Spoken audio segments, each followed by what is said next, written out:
ഷാറൂഖ് ഖാൻ നിങ്ങൾ ഞങ്ങളെ വിളിച്ചോ? ആ അതൊരു കാര്യം പറയാനാണ്. കുറെ കാലായില്ലേ എൻ്റെ കൂടെ അങ്ങനെ വെറുതെ തേടി തിരിഞ്ഞു കിടക്കണം. ഇനി അത് പോരാ, സ്വന്തമെന്ന് പറയാൻ നിങ്ങളുടെ കയ്യിലും വേണം 2 തുണ്ട്. അതിനു വേണ്ടിയാണ് ഇക്കൈ. ഈ എന്തുണ്ടാക്കി മാറെങ്കിലും തുറച്ചു നോക്കണേ. ഒന്നുമില്ലേ കാക്ക, വെറുതെ ഓർത്തു പോയതാ.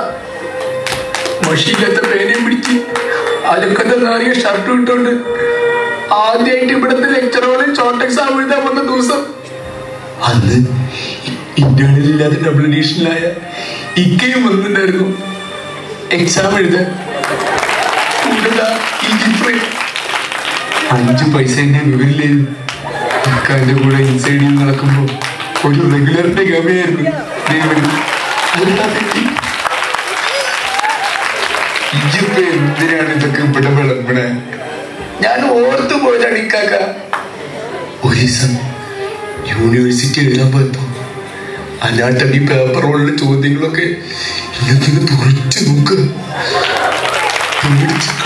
നമ്മളെ വിട്ടാണ്ട് കിടന്ന് ക്വസ്റ്റ്യൻ കണ്ടപ്പോ പേന പിടിച്ച് എഴുതാനും നിന്റെ കൈയൊക്കെ ആകത്തടുത്ത് പറഞ്ഞിച്ച്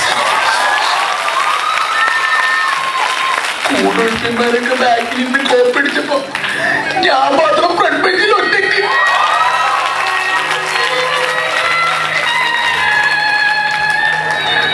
അന്ന് ഒരേ ഒരു വഴി എനിക്ക് അറിയാമായിരുന്നുള്ളൂ.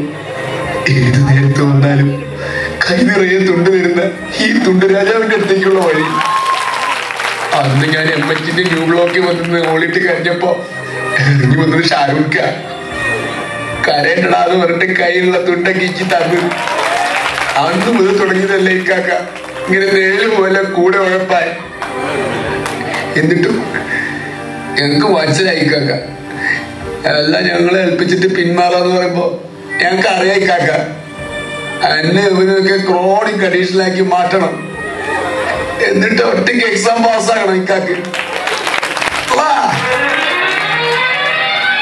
അന്ന് ഇക്കാക്ക പറഞ്ഞില്ലേ ചോടിയോട് എക്സ്റ്റൻഷനും റീപോസ്റ്റിംഗ് ഒക്കെ കയറി തീർത്തോളാം. അത് ഒറ്റയ്ക്ക് തന്നെ തീർക്കാനാണ് ഇക്കാന്റെ പുറപ്പാട്. അങ്ങനെ ഒരുമിച്ച് ഉഴപ്പിയതിനുള്ള എക്സ്റ്റൻഷൻ കയറി തീർക്കാൻ ഇക്കാലം തനിച്ചു വിടില്ല ഞങ്ങള്. അവസാനം വരെ നേര് പോലെ തന്നെ കൂടെ കാണും. ഞാനും ഈ ജിഫ്രനും പാസ്സാകാനും സമ്മതിക്കൂല പാട്ടികളും.